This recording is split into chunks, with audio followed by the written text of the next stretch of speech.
The sun tickled my fur gently. I stretched my front paws out long, then I stretched my back legs too. Another day had started for me. I yawned a very big sleepy yawn. My long black tail twitched slowly from side to side. I was a cat of the streets now. My name is Whiskers, you see. This quiet, narrow alley was my only home. It was always peaceful in the early morning light. Just me and the sleepy waking city sounds. I hopped off the old soft cardboard box. It was my bed, cozy enough.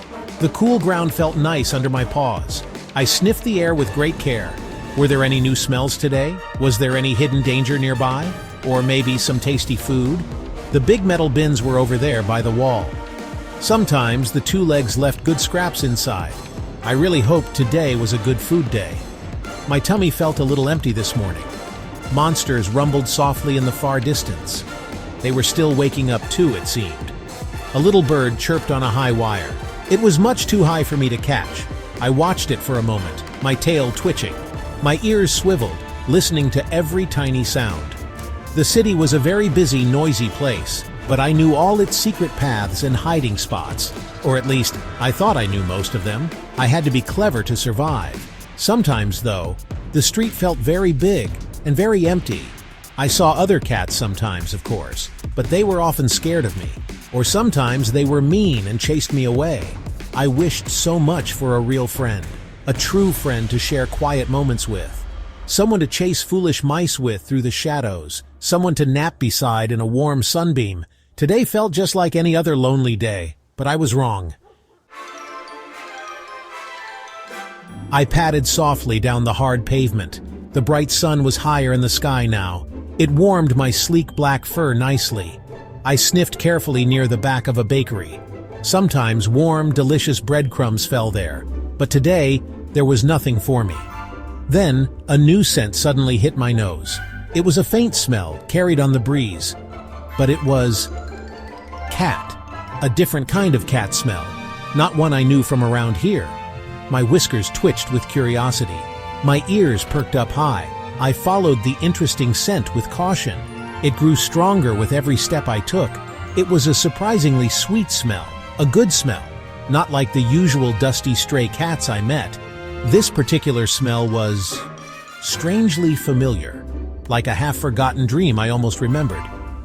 My small heart began to beat a little faster. What could this be? Who could this be? I crept forward very slowly, and then, over there, I saw him. He was sitting quietly near an old stone fountain. The water trickled softly from it. He had fur like a soft, cloudy sky. Beautiful gray and white patches covered him. He was carefully grooming one of his front paws. He looked very calm and peaceful. He looked incredibly kind. My paws stopped moving. I just stood there and stared. Could it really be him? After all this long, long time? His head turned slowly towards me. His big eyes met mine directly. They were green as fresh new leaves in spring. And then, in that very instant, I knew. My breath caught tight in my throat. That special patched fur, those gentle green eyes, that tiny unique flick of his fluffy tail. It was him. It was truly him. My oldest friend from so long ago. My very best friend in the whole world. It was Patch. Patch! My heart did a happy leap inside my chest. I wanted to run straight to him. I wanted to meow his name out loud. But a small sudden fear held me back. Did he still remember me after all this time? So much time had passed since we last met. We were only very small kittens back then, barely brave. The hard street changes everyone it touches. I took one slow, hesitant step forward. Then I took another one. My tail was held low, unsure. Patch's wide green eyes grew even wider. He tilted his head to one side, curious. He stood up slowly from the fountain's edge. He looked just as surprised as I felt. Did he see the same whiskers he once knew? Or did he just see a strange black cat? He took a cautious step towards me then. His fluffy tail gave a little flick. It was a hopeful kind of flick. My own black tail started to rise up a little.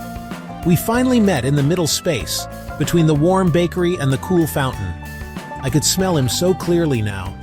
The wonderful scent of home from long ago, the comforting scent of true safety, the unmistakable, dear scent of Patch himself. He sniffed my nose very gently. I sniffed his soft nose in return. A soft, happy rumble started deep in my chest. A purr. He purred too a moment later. A loud, joyful, rumbling sound. He rubbed his fuzzy head against mine, just like he always used to do. It felt so incredibly good, so wonderfully familiar and right. Whiskers? He meowed very softly, his voice a bit unsure. His voice was a little deeper now, more grown. But it was definitely him. Patch, I replied, my own voice wobbly with emotion. Suddenly I remembered a particular day. A bright sunny day from such a long time ago. We were so very small and young then. I remembered a big, scary, barking dog. We were just tiny, helpless kittens then. We were lost and alone, far from our first warm home. We had found an old rusty pipe by the roadside. We squeezed deep inside it, trembling with fear. Patch was so very brave that day. He licked my ear to comfort me. He whispered that we would be okay together. We stayed hidden in there all through the dark night, together, safe from the terrible barking monster. That was our very first big adventure. Now, so much later, we sat together by the old fountain. The warm afternoon sun warmed our fur. We told each other all our stories, about all the lonely, hungry days, about all the hard, cold times, about the small, simple joys we had each found. Patch had traveled very far, he said. He had seen many different streets and alleys. I had stayed mostly here, in this one small place, learning this little part of the vast city. But now, we were finally together again, side by side. We groomed each other's fur with care, just like we did in the old times. His slightly rough tongue smoothed my scruffy patches. My happy purr grew louder and louder. It felt so good to have a true friend again. Someone who truly understood me. Someone who really knew me deep inside. We found a warm patch of bright sun on the stones. We curled up close together there. His soft patterned fur was warm against mine. The loud city sounds seemed to fade far away. There was only the warm sun on my back, and Patch's steady, comforting breathing beside me. My very best friend was back in my life. The big, wide street didn't feel so empty anymore. It felt like a real home now, a proper home, with him right here beside me. We would face all the coming days together from now on.